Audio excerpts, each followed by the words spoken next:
Hello students, welcome to One Solution classes and I am your teacher Sakya sir. Today we will discuss the third chapter of class 7 mathematics and that is data handling. Okay?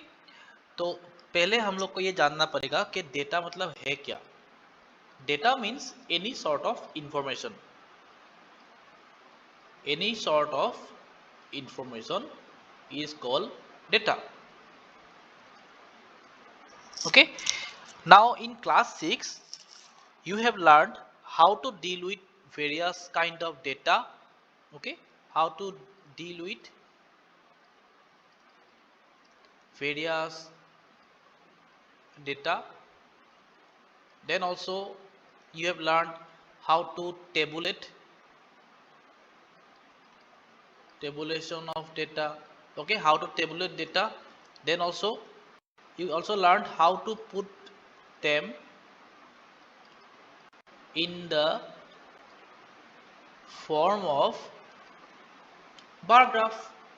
Okay, so in class 7 हम लोग कुछ नया सीखेंगे, लेकिन पहले let us recall these points. Let us recall what is data. As I have mentioned now few minutes ago, that data means any sort of information. तो information मतलब क्या होता है? कुछ भी information जब हम लोग कहीं से कलेक्ट करते हैं तो उसी को डेटा बोलते हैं. For example, example number 1, number of classrooms. Number of classrooms in our school. Okay, दूसरा एग्जाम्पल क्या ले सकते हैं हम लोग? Number of students in our class. ठीक है, एग्जाम्पल 3 क्या ले सकते हैं अभी? Number of boys and girls in our school. तो ऐसे हजारों एग्जाम्पल मिलेंगे डेटा के लिए. ओके, कुछ भी इंफॉर्मेशन हो, जैसे कि हम लोग क्रिकेट देखते हैं तो हम लोग ये बोल सकते हैं कि इस बार आईपीएल में कितना मैच हुआ, that is also information. Okay, इस बार आईपीएल ने किसी ने सेंचुरी लगाया कि नहीं, दैट इज ऑल्सो इन्फॉर्मेशन. तो अगर कुछ हम लोग जानेंगे, पूछेंगे किसी से और कुछ आंसर मिलेगा, वो सब होता है information. And information means data, वो हम लोग को याद रखना पड़ेगा. ओके, तो ये हो गया डेटा के बारे में. अभी सेकेंड जो पॉइंट हम लोग को यहाँ पे दिया हुआ है, जो हम लोग ने सीखे थे हम लोग क्लास 6 में, डील विथ वेरियस डेटा. तो हम लोग डेटा के साथ हम लोग डीलिंग कैसे करते थे? तो हम लोग डेटा को पहले अरेंज करते थे, correct? That is called dealing of या डीलिंग विथ डिफरेंट डेटा. ठीक है, जैसे कि एक टीचर को अगर मान लो उनको एक मार्कशीट बनाना है, तो एक स्टूडेंट्स उसका नाम है ए, और क्योंकि हम लोग के पास मिनिमम 5 सब्जेक्ट्स होते हैं, that is mathematics, okay, then science, then language, okay, then social, okay, and another language which is compulsory is English. Okay, this is our second language. Okay, now there is third language as well, लेकिन हम लोग जो course subjects है उनको ले रहे हैं. तो जब एक टीचर्स को किसी स्टूडेंट, पर्टिकुलर स्टूडेंट एक का मार्कशीट बनाना है अगर, तो वो क्या करेंगे पहले? ओके, तो वो पहले क्या करेंगे? तो जो मार्क्स बच्चे को मिला इंडिविजुअली, वो मार्क्स को यहाँ डालेंगे, ना कि कुछ भी मार्क्स मिल गया. पहले मान लो मार्क्स ऐसा है कि 25, 30, 42, 16, 19. ओके, ये 5 मार्क्स है. और ऐसा नहीं कि कुछ भी कहीं भी डाल दे. 25 मैथ्स में डाल दिया, 30 अच्छा नहीं लग रहा है तो उसको लैंग्वेज में डाल दिया, 40 तो अच्छा लग रहा है तो साइंस में डाल दिया. वैसा नहीं होता है कि नहीं? तो we will deal with the data accordingly, okay, systematically. तो ऐसे होता है हम लोग डीलिंग करना. नेक्स्ट होता है टेबुलेशन. तो वही डेटा को, the same data, if you form a table and then put them inside the table, that is called tabulation of data. Okay, जैसे कि मान लो अभी स्टेट हम लोग ले रहे हैं मेघालय. ओके, तो मेघालय स्टेट में जो रेनफॉल है, लास्ट 5 ईयर्स का रेनफॉल अगर हम लोग को एक टेबल वाइज बनाना है तो लास्ट 5 ईयर्स बोला जाए तो हम लोग 2000 हम लोग कहाँ से शुरू करेंगे? 2017 से शुरू करते हैं। 17, 18, 2019, 2020 और मान लो इस साल 2021। ओके, तो 2017 में कितना बारिश हुआ था, 18 में कितना बारिश हुआ, 19 में कितना बारिश हुआ, 20 में कितना बारिश हुआ, 21 में कितना अभी तक बारिश हो रहा है। If we arrange them in a systematic manner in a table, okay, एक टेबल हम लोग बना के अगर उसमें हम लोग वैल्यू डालेंगे, that is called tabulation of data. Alright, lastly हम लोग डिस्कस करना है, पॉइंट क्या था, putting the same data in the form of bar graph. तो शायद बार ग्राफ तुम लोगों को याद है। ओके, तो बार ग्राफ बनाने के लिए मान लो हम लोग कैसे करते थे, एक दो एक्सिस हम लोग बनाते थे ऐसे, है कि नहीं, और हम लोग यहाँ पे डालते थे, ये होता था y एक्सिस, ये था x एक्सिस। उसके बाद हम लोग वैल्यू जो लिखते थे नीचे में, जो वैल्यू मान लो यहाँ पे हो रहा है ईयर, हम लोग लिखेंगे year of rainfall. Okay, and here will mention, यहाँ पे हम लोग जो रेनफॉल का जो वैल्यू है मान लो वो शुरू हो रहा है 200 से 200 मिलीलीटर। ओके, और नेक्स्ट है 250, उसके बाद है 300, फिर से आ गया 200 और लास्ट में है 100। अभी तक जो 2021 में है तो 100 मिलीलीटर अभी तक बारिश हो रहा है, ठीक है, क्योंकि ये पूरा साल खत्म नहीं हुआ। So if we have to put this value in a data, हम लोग इसको अगर डालना है हम लोग को बार ग्राफ में, तो हम लोग क्या करेंगे, तो हम लोग इसको एक बार बनाएंगे। पहले ये वाला बार लगा लिया, ये वाला मान लो वैल्यू हुआ 200 के लिए, 250 के लिए थोड़ा सा और भी लंबा होगा, है कि नहीं, इसको हम लोग बोलते थे बार ग्राफ, याद है। ओके, 300 के लिए और भी लंबा होगा, तो this is the example of bar graph, याद है कि नहीं। So this all we learn in class 6। तो क्लास 7 में हम लोग क्या सीखना है, in class 7 we will go one step further, one step more towards learning how to do this. Okay, class 7 में हम लोग सीखेंगे इन सबको कैसे करना है। क्लास 6 में हम लोग को जो अभी मैंने डिस्कस किया उनके बारे में हम लोग पढ़े थे। In class 7 we will discuss how to make them, how to put them in the table and how to study from a bar graph, ये हम लोग सीखेंगे क्लास 7 में। ओके, सो पहले हो गया कलेक्शन ऑफ डेटा, फिर से हम लोग अभी सीखेंगे collection of data in class 7। तो पहला चीज हम लोग को सीखना पड़ेगा वो है collection of data. So this is collection of data, ये हो गया हम लोग का अभी फर्स्ट पॉइंट। तो इसमें हम लोग क्या सीखेंगे, we want to study, suppose we want to study number 1 performance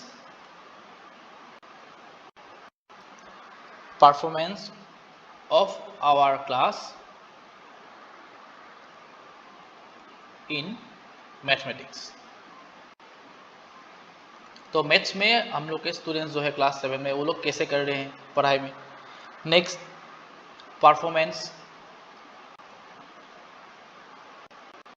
performance of Indian cricket team. Okay, performance Indian cricket team in recent matches. तो जो इंडियन क्रिकेट टीम है वो हालांकि हो गए जो मैच है, क्रिकेट मैच है, उनमें कैसा परफॉर्मेंस दिया उन लोगों ने। तो दैट इज ऑल्सो, अगर हम लोग कलेक्शन उसका डेटा का इंफॉर्मेशन कलेक्ट करें, हम लोग अगर वो इंफॉर्मेशन कलेक्ट करें, then it will be known as collection data. Okay, ये हो गया एग्जाम्पल कलेक्शन डेटा। अभी ऑर्गेनाइजेशन ऑफ डेटा, नेक्स्ट हम लोग सीखेंगे ऑर्गेनाइजेशन ऑफ डेटा, मतलब डाटा को अच्छी तरह से हम लोग ऑर्गेनाइज कैसे करेंगे। Okay, organisation of data. तो इसके लिए पहले हम लोग एक टेबल बना लेते हैं। टेबल बना लिया। Now if we write down the roll number, suppose roll number 1 2, 3, 4, 5, and the name of the students are A, B, C, D, E. Okay, now remember this data we are studying about performance of mathematics in our class. Okay, so we have considered 5 students from our class और उनका roll number है 1, 2, 3, 4, 5.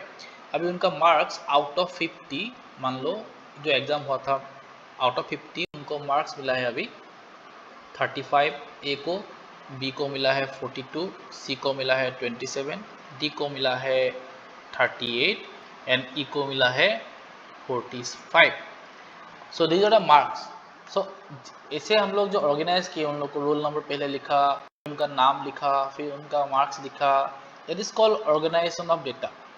उनको data को organise करना अच्छे से, data को अच्छे से हम ऑर्गेनाइज करेंगे तो उसको बोलते हैं ऑर्गेनाइजेशन ऑफ डेटा. ओके, तो इसी तरह से हम लोग किसी भी डेटा को अच्छी तरह से ऑर्गेनाइज या हम लोग उसको अरेंज कर सकते हैं. नेक्स्ट, रिप्रेजेंटेटिव वैल्यू, हम लोग को उसके बारे में पढ़ना पड़ेगा. Representation of data. अभी जो डेटा हम लोग के पास है उसको अगर रिप्रेजेंट करना है तो कैसे करेंगे. रिप्रेजेंट बोला जाए तो जैसे कि मान लो अभी स्टूडेंट सुबह ने बोला था 5 स्टूडेंट थे ए, बी, सी, डी, ई और उनका मार्क्स हम लोग यहाँ पे उनका मार्क्स क्या क्या माने थे 35, 42, 27. ओके, तो इसी तरह से हम लोग यहाँ लिखेंगे 35, 42, देन 27, तब उसके बाद 38 और देन 45. तो ये थे उन लोगों के मार्क्स, राइट. तो अभी मान लो इसको अगर हम लोग इसका एवरेज निकालें. एवरेज याद है कैसे निकालते हैं एवरेज? अगर याद नहीं है तो हम लोग फिर से पढ़ेंगे यहाँ पे. एवरेज मतलब ये जो डेटा हम लोग के पास है पांचों स्टूडेंट्स का मार्क्स को हम लोग एक साथ ऐड करेंगे. Okay, will sum up their values and then will divide by the total number of data. तो कितना डेटा है हम लोग के पास? हम लोग के पास 5 डेटा है, right. So will divide the whole sum by 5. तो ऐसे करने से जो भी आंसर हम लोग को मिलेगा, जो फाइनल आंसर मिलेगा, जैसे यहाँ पे मान लो 5 + 2 7, 7 + 7 14, 14 + 8 22, 22 + 5 27, 2 कैरी ओवर हुआ. फिर 3 + 4 7, 7 + 2 9, 9 + 8 12, 12 + 4 16, 16 और पहले का जो कैरी ओवर 2 था मिल के हो गया 18/5. If I divide 127 by 5, definitely the answer will be in decimal. 5 3 are 15, 5 7 are 35, 5 4 are 20, 37.4. अभी ये हो गया एवरेज. मतलब क्या, जो 5 स्टूडेंट्स थे ए, बी, सी, डी, ई, उनको एवरेज इतना मार्क्स मिला है. It shows the data, the representation of data. It is called the representation of data. मतलब अगर कोई पूछे कि क्लास 7 के स्टूडेंट्स का मैथ्स में परफॉर्मेंस कैसा है तो हम लोग इंडिविजुअली सबका मार्क्स नहीं बोलेंगे, हम लोग एवरेज वैल्यू बोल देंगे. तो उससे अंदाज़ा लगाएगा वो आदमी कि आउट ऑफ 50 अगर 37.4 मिला है बच्चे को, इसका मतलब वो क्लास इतना ख़राब भी नहीं है, but there is certainly scope of improvement. Okay, 37.4 इतना ख़राब मार्क्स भी नहीं है, लेकिन इम्प्रूवमेंट करने के लिए और भी जगह है, और भी स्कोप है. So like that we represent the data by the mean of average. Okay, average की मदद से हम लोग रिप्रेजेंट करते हैं. एवरेज का और एक नाम है mean, MEAN. Mean of data, average data दोनों सेम है. ओके, और उसी को हम लोग इसके नेक्स्ट जो स्टेप है अभी सीखने के लिए उसमें सीखेंगे, और इसको हम लोग लिखेंगे एरिथमेटिक मीन. Arithmetic mean. तो एरिथमेटिक मीन निकालने का जो फॉर्मूला है वो फॉर्मूला है टोटल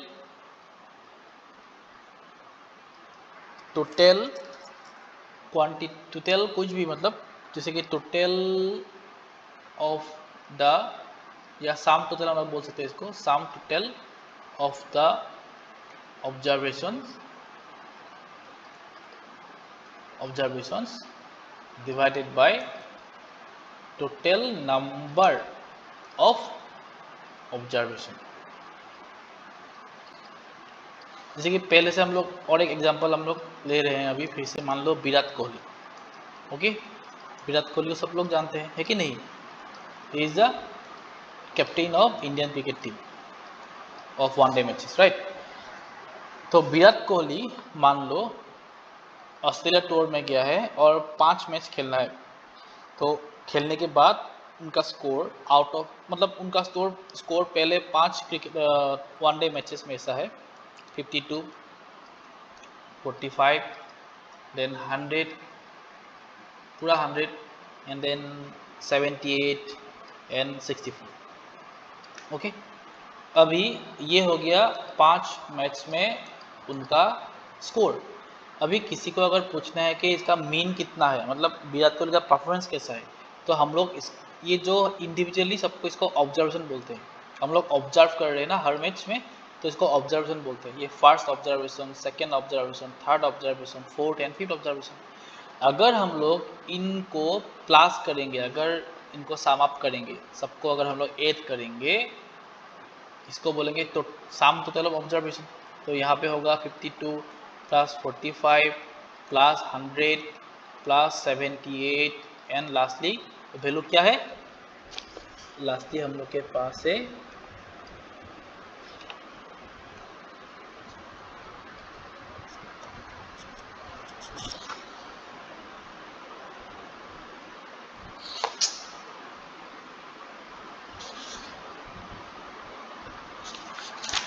and lastly 64.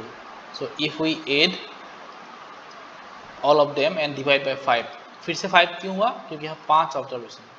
तो whatever answer we get, whether it in decimal or not, उसको बोलेंगे अरिथमेटिक मीन। ओके, उसको ही बोलेंगे हम लोग क्या? Arithmetic mean. तो ये रहा अरिथमेटिक मीन। उसके बाद हम लोग का लास्ट टॉपिक जो यहाँ पे इंट्रोडक्शन पार्ट में सीखना है वो है रेंज। रेंज, रेंज क्या है? difference between highest value and lowest value। फिर से विराट कोहली का वही वाला वैल्यू ले लेते हैं, ठीक है। विराट कोहली का 5 मैच में स्कोर कितना था? 52, 45, 100, देन 78, देन 64। तो ये जो 5 वैल्यूज है उनमें सबसे हाईएस्ट वैल्यू कौन सा है? So will find out the highest value at first. Highest value equals to 100 और लोएस्ट